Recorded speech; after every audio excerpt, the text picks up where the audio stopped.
En 2005, la Cumbre de la Ingeniería Automotriz Mundial produjo un gran premio donde, escuchen esto, solo 6 autos tomaron la salida. Y a ver, no fue por una tormenta de proporciones bíblicas ni por un boicot político organizado en el paddock. Uf, fue algo mucho más burocrático, ¿verdad? Totalmente. Fue el resultado directo de una sola línea en el reglamento, que obligaba a los monoplazas a correr sobre lo que, en la práctica eran bloques de granito. Bienvenidos a Paddock Notes. Hoy existe una queja constante, un eco ensordecedor entre la afición asidua, afirmando categóricamente que el reglamento técnico actual es el peor de la historia. Una exageración tremenda. Exacto. Por eso nuestra misión en este análisis a fondo es viajar en el tiempo directo al Museo de la Infamia Regulatoria. Vamos a desmentir esa amnesia colectiva, desenterrando las decisiones deportivas y técnicas más absurdas y peligrosas impuestas por el organismo rector a lo largo de las décadas. Todo analizado desde nuestro conocimiento interno y la pura realidad técnica, sin filtros. Es que el desastre de Indianápolis que mencionas es el recordatorio perfecto de lo extremadamente peligroso que es legislar desde un escritorio de caoba. Digo, sin entender la física del caucho o la aerodinámica básica. La nostalgia es un sedante, hace pintar el pasado con un filtro dorado, imaginando una era dorada inquebrantable. Sí, una era dorada que nunca existió realmente. Claro, pero al revisar nuestros archivos históricos, la realidad que emerge es brutal. La historia de la máxima categoría está plagada de experimentos que no solo rozaron el ridículo absoluto o destruyeron el espectáculo, sino que en los escenarios más críticos comprometieron severamente la integridad de quienes iban al volante. Y esa desconexión entre la oficina y la pista es precisamente el hilo conductor de hoy. Ok, vamos a desempacar esto. Para entender cómo se llega a un reglamento que destroza la esencia del deporte, hay que observar primero cómo se intentó reinventar algo tan fundamental como decidir el orden de salida. La clasificación. El talón de Aquiles de los directivos. Así es, antes de la carrera hay que clasificar. Y esa sesión debería ser una explosión de velocidad pura, ¿no? A una vuelta, pie a fondo. Sin embargo, en un intento desesperado por fabricar drama televisivo artificial, convirtieron los sábados en un rompecabezas logístico incomprensible. Hablemos de la infame clasificación agregada del año 2005. Uf, la clasificación agregada. Un experimento tan inoperante que, colapsó por su propio peso después de apenas 6 carreras. Mónaco fue su funeral oficial. Lo fascinante aquí es la estructura de esa regla. El formato obligaba a los pilotos a dar una sola vuelta el sábado por la tarde, rodando con muy poco combustible. Ligero, para ir al límite. Exacto, lo más rápidos posibles, pero saliendo a pista en el orden inverso al resultado final de la carrera anterior. Y luego, el domingo por la mañana, apenas unas horas antes del evento principal, tenían que salir a dar otra vuelta rápida. Pero con trampa. Sí, esta vez llevando toda la carga de combustible pesada con la que planeaban iniciar el Gran Premio. Los 2 tiempos se sumaban matemáticamente, y ese promedio dictaba la parrilla de salida. Una locura. Es que, es fácil imaginar la desesperación de la prensa en esa época. Los periódicos dominicales no podían publicar la parrilla de salida porque, literalmente, nadie en el planeta sabía quién tenía la pole position hasta el domingo al mediodía. Y operativamente era una pesadilla para los equipos. Totalmente. Y además, exigirle a un piloto buscar el límite absoluto de adherencia el domingo por la mañana, con el coche extremadamente inestable, pesado y cargado hasta los topes para el primer tramo de la carrera, era una experiencia de conducción espantosa. Visualmente parecían lanchas lentas, no máquinas precisas atacando los vértices. Y sumemos el factor injusticia.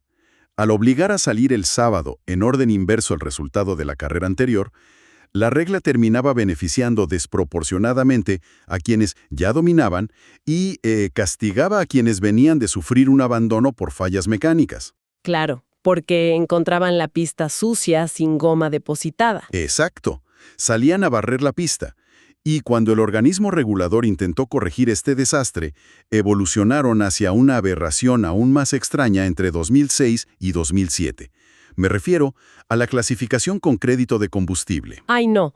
Ok, detengámonos ahí, porque aquí la lógica se vuelve surrealista. En la última fase de la clasificación, la famosa Q3, El reglamento obligaba a los autos a marcar su tiempo rápido, llevando en el tanque la gasolina exacta para el primer tramo de la carrera del domingo. El famoso stint inicial. Sí. Y para evitar que los equipos simplemente se quedaran escondidos en los garajes, ahorrando combustible hasta el último segundo, la directiva se sacó de la manga este llamado crédito.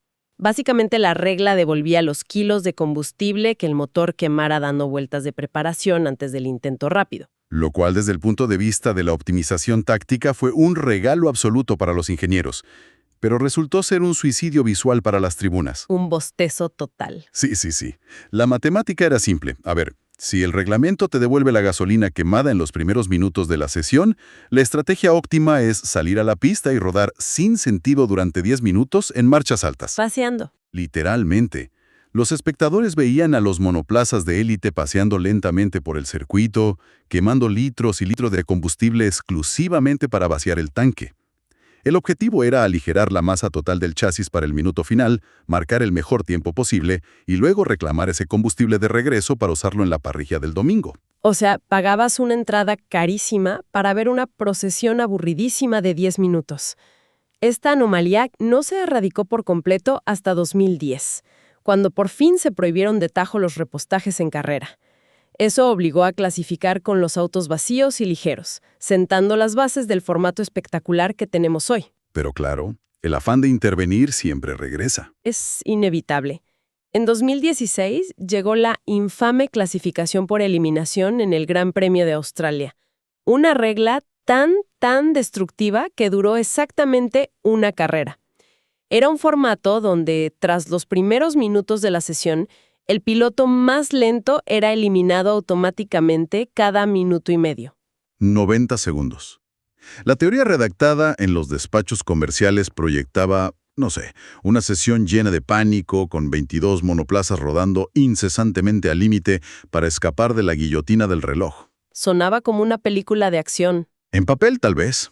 Pero la realidad de la ingeniería electrónica y térmica dictó una humillación pública sin precedentes en la pista. Espera. Aquí es donde necesito cuestionar la viabilidad de todo esto. Si la matemática básica, esa que maneja cualquier ingeniero en el muro de boxes, dictaba que una vuelta de salida de pits toma unos 2 minutos, la vuelta rápida requiere al menos 1 minuto y medio, y la vuelta de recarga obligatoria de los sistemas híbridos consume otros 2 minutos. ¿Cómo es humanamente posible que las altas esferas aprobaran un reloj que eliminaba a alguien cada 90 segundos? Físicamente, los números no encajan. Es que no encajan. Esa es la desconexión monumental de la que hablamos. Las oficinas de la Junta Directiva no operan con las mismas leyes físicas que el asfalto. Lo fascinante aquí es la termodinámica. A ver, explícanos eso. Un monoplaza de esa generación establecía que al hacer una vuelta al límite, el caucho se sobrecalentaba masivamente y la batería del sistema de recuperación de energía, el MGUK, se agotaba por completo. Un piloto no podía simplemente dar 2 vueltas rápidas seguidas. Imposible, el auto no daba más. Exacto. Necesitaba regresar a boxes, poner neumáticos frescos, dejar que los mecánicos programaran los sistemas de energía y volver a salir. Ese ciclo completo toma casi 5 minutos. Con el sistema eliminando a alguien cada minuto y medio, si un piloto caía en la zona de peligro mientras estaba en el garaje, Estaba fuera. estaba matemáticamente muerto antes de que siquiera le encendieran el motor. Y el resultado fue dantesco para la televisión. La transmisión mostraba a los pilotos ya fuera de sus autos, pesándose tranquilamente en la báscula oficial, mientras el reloj seguía corriendo y el público en las gradas abuchaba confundido. Una imagen lamentable. Y en la fase final, el equipo dominante de esa temporada marcó su tiempo en los primeros minutos y decidió ni siquiera salir a la pista para los compases finales. Sus rivales directos simplemente aceptaron la derrota desde el confort de sus sillas plegables en el garage. Fue el mismísimo jefe de equipo quien resumió la farsa afirmando que, aunque el paddock suele ser un grupo profundamente disfuncional, hubo unanimidad absoluta en exigir la eliminación inmediata de ese formato. Y por suerte lo revirtieron en cuestión de semanas. Pero, a ver, si manipular las sesiones del sábado demostró incompetencia, alterar el sistema de puntuación para fabricar desenlaces épicos cruzó una línea de integridad fundamental en este deporte. Hoy sí, matemáticas artificiales. Cuando la junta directiva notó que arruinar la clasificación no generaba la audiencia que querían, decidieron intervenir el código fuente de cualquier deporte competitivo, las matemáticas que deciden al campeón mundial. Y así entramos al oscuro callejón de los infames puntos dobles en el Gran Premio de Abu Dhabi de 2014. El mandamás comercial de la época impuso que la carrera final del calendario valdría 50 puntos para el ganador en lugar de los 25 habituales, o sea, el doble. Y todo simplemente para evitar que un dominio absoluto decidiera el título mundial de forma anticipada. Una falta de respeto a la historia. Totalmente. Pagar el doble por ganar en el desierto en comparación con ganar en el Templo de la Velocidad en Monza o bajo el clima implacable de Spa menospreció el riesgo y el valor histórico de circuitos verdaderamente legendarios. Es que esa medida distorsionó toda la escala de méritos. Si revisamos nuestros datos internos, Nico Rosberg llegó a esa última fecha a 17 puntos del líder. Sin esta regla artificial, las opciones de campeonato habrían sido matemáticamente escasas. Necesitaba un milagro. Sí, pero los puntos dobles forzaron un escenario donde las calculadoras tenían más peso que el rendimiento anual acumulado. Y más grave aún, fue el impacto financiero en el fondo de la parrilla. Oh, el caso Williams. Exactamente. El equipo Williams logró un doble podio ese día, lo que catapultó su posición en el campeonato de constructores y aseguró ingresos multimillonarios que desplazaron a otras escuderías, todo gracias a una inflación artificial de puntos dictada por la conveniencia televisiva.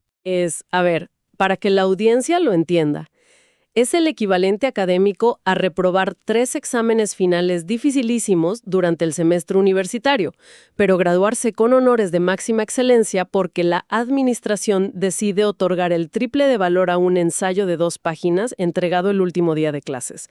Es ridículo. Completamente. Ahora, quienes claman por el supuesto pasado glorioso suelen ignorar que esta manipulación matemática existió durante décadas. Desde 1950 hasta 1990, los campeones mundiales se coronaban descartando sus peores resultados del año.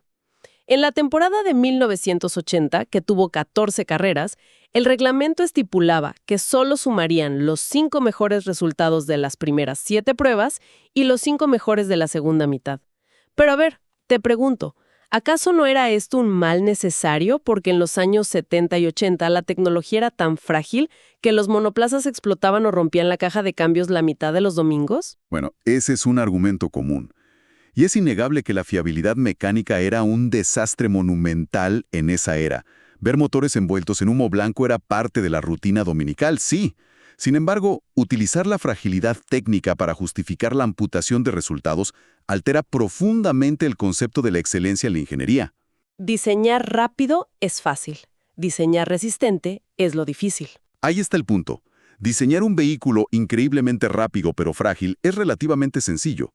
Diseñar un vehículo que soporte las brutales exigencias térmicas y mecánicas a lo largo de toda una temporada es el verdadero desafío de la élite automotriz. Ese sistema de descarte creaba campeones de cristal, con estadísticas fragmentadas. Premiaba los picos y castigaba la consistencia real. Premiaba picos aislados de rendimiento explosivo e invisibilizaba el dominio constante.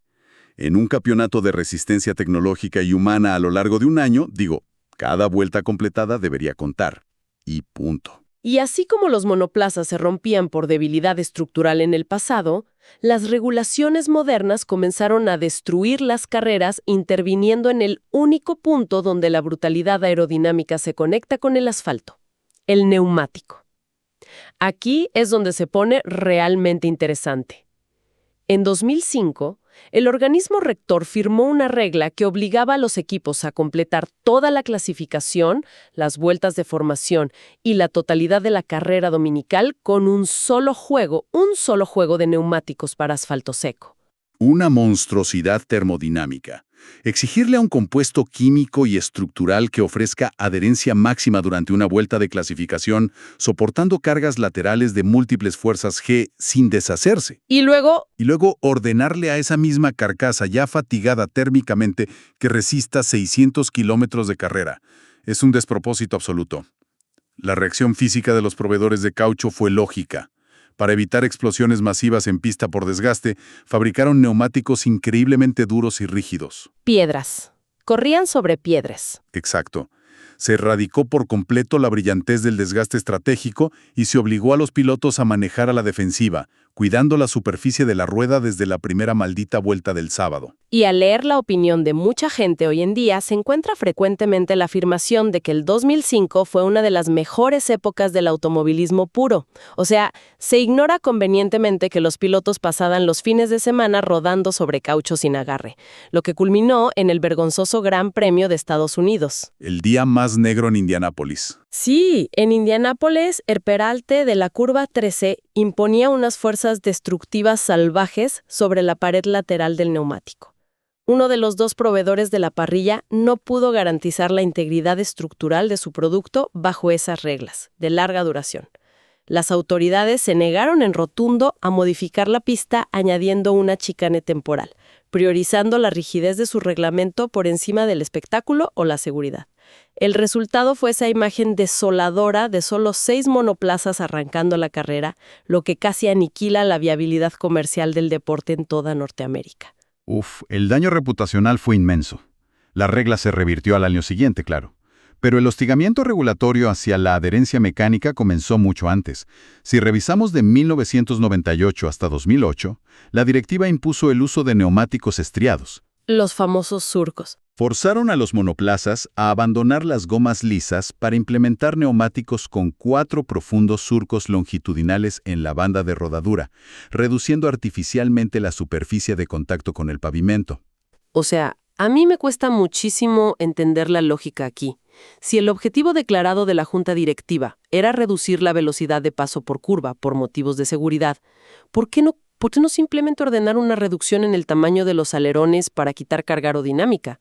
¿Por qué forzar a gigantes corporativos a rediseñar moldes enteros, estriar la rueda y mutilar el agarre mecánico, que es precisamente lo que permite a un piloto salvar el auto en situaciones de emergencia?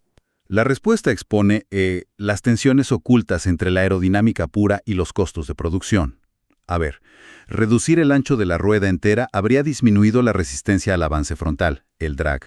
Y serían más rápidas en las rectas. Exacto, provocando que los autos generaran menos arrastre y se volvieran misiles incontrolables en las largas rectas. Por otro lado, obligar a los proveedores a fabricar neumáticos más estrechos requería inversiones prohibitivas en nuevos moldes industriales. El factor dinero siempre presente. Siempre. La solución económica fue mantener la rueda ancha, pero quitarle caucho de contacto haciendo surcos. Intentar limitar la capacidad de curva de una máquina aerodinámica sofisticada usando surcos en las ruedas. Digo, equivale a obligar a un atleta olímpico de velocidad a correr una final de 100 metros utilizando pesadas botas de montaña. Se amputaron las herramientas mecánicas que proporcionan estabilidad crítica al chasis. Y esa obsesión febril a finales de los 90 por destruir el agarre mecánico y frenar los monoplazas a toda costa no surgió de la nada, en el vacío. Fue la onda expansiva, la reacción de pánico institucional a largo plazo ante el trauma más profundo, oscuro y doloroso en toda la historia técnica de este deporte. Me refiero a los trágicos cambios regulatorios del invierno de 1994. Un año crítico. El momento exacto donde la pureza teórica chocó violentamente con la negligencia de la ingeniería. Totalmente. Para comprender el desastre absoluto de 1994, es imperativo que analicemos los 2 años previos. En el 92 y 93, el salto tecnológico fue revolucionario. Los autos integraban suspensión activa, que era un sistema hidráulico sofisticado gobernado por microprocesadores que leía las irregularidades del asfalto y ajustaba la altura del chasis milímetro a milímetro de forma automática. Como ir sobre raíles. Sí, esto garantizaba que el fondo plano del auto estuviera perfectamente sellado contra la pista en todo momento, generando una carga aerodinámica masiva y constante. Sumado a los sistemas de control de tracción, los vehículos trazaban las curvas de forma casi antinatural. Y aquí es donde se desata la tormenta perfecta. Las altas esferas directivas deciden prohibir de raíz, de un día para otro, la totalidad de estas asistencias electrónicas de conducción para la temporada 94. Al mismo tiempo, se reintrodujeron los repostajes de combustible durante las paradas en boxes. Y esta combinación generó un efecto dominó letal en la mesa de diseño. Todo cambió en el chasis. Todo. Al permitir el reabastecimiento, los tanques de gasolina pasaron de cargar más de 200 litros a la mitad. Un depósito más pequeño requiere un chasis mucho más corto. Un monoplaza más corto tiene una distancia entre ejes reducida, lo que vuelve el centro de presión aerodinámica increíblemente errático y nervioso ante cualquier cambio de dirección brusco. Y ese rediseño obligado por las reglas chocó con el error de cálculo más grave jamás documentado en la gestión de este deporte. Porque, a pesar de arrebatar el cerebro electrónico de la suspensión que mantenía estable a estos chasis más nerviosos y cortos, las autoridades tomaron la decisión incomprensible de mantener intactos los gigantescos motores atmosféricos de 3.5 litros de cilindrada. O sea, entonces, ¿qué significa todo esto? Es como quitarle de golpe el giroscopio de estabilización a un avión caza de combate en pleno vuelo. El propulsor sigue empujando con una violencia desmedida, pero el cerebro que mantenía la estructura controlada ya no existe. Una bomba de tiempo. Al frenar fuerte antes de una curva sin suspensión activa, la parte delantera del chasis colapsa hacia el piso, la parte trasera se eleva violentamente en el aire, el flujo de viento hacia el difusor se corta de tajo y el piloto pierde cientos de kilos de carga aerodinámica trasera justo en el momento exacto en que necesita estabilidad para girar el volante. Pero, te pregunto, ¿no era justamente esto lo que exigían los puristas de la época? Quitar la computadora, apagar la tecnología y permitir que el talento bruto y humano del piloto dominara a la máquina. Esto plantea una pregunta importante y toca el núcleo del debate histórico. ¿Existe una diferencia abismal entre buscar la pureza al volante y dictar una negligencia mecánica y aerodinámica? Claro, son cosas distintas. Devolver el control al piloto no significa entregarle un proyectil balístico diseñado para ser ingobernable. Al prohibir las redes de seguridad sin reducir proporcionalmente la potencia descomunal del motor de 3,5 litros, crearon vehículos letales y traicioneros. Cuando el desastre golpeó, inevitablemente, se materializó en el fin de semana más negro del deporte, con el accidente fatal de Ayrton Senna en el Gran Premio de San Marino. Un evento que fracturó los cimientos de la categoría para siempre. Y la respuesta institucional a esa tragedia fue una serie de parches elaborados desde el pánico absoluto, sin ninguna base científica firme. Reaccionaron con terror. Insertaron chicanes improvisadas hechas con pilas de neumáticos a mitad de rectas históricas. Una locura.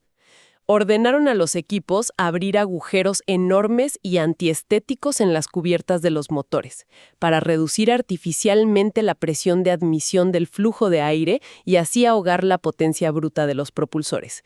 Estaban mutilando el diseño de los autos para tapar el enorme agujero negro estructural que sus propias regulaciones invernales habían provocado. Tomó hasta la temporada de 1995 lograr una reducción lógica, bajando la cilindrada máxima permitida a 3 litros. Y eso luego inauguraría la glorificada era de los motores V10. Sin embargo, el ciclo del descontento público es, a falta de una mejor palabra, fascinante. El ciclo interminable de quejas. Exacto. Cuando en el año 2006 las autoridades decretaron que esos icónicos V10 debían desaparecer para implementar motores V8 más pequeños, de 2.4 litros, con el objetivo de controlar la escalada de velocidades máximas, las gradas estallaron en rabia absoluta. Sí.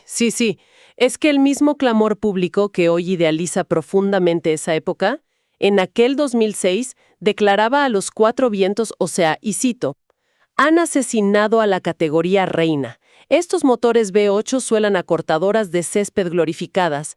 Había un miedo genuino a que los autos fueran dolorosamente lentos». Y luego los vieron en pista. Exacto.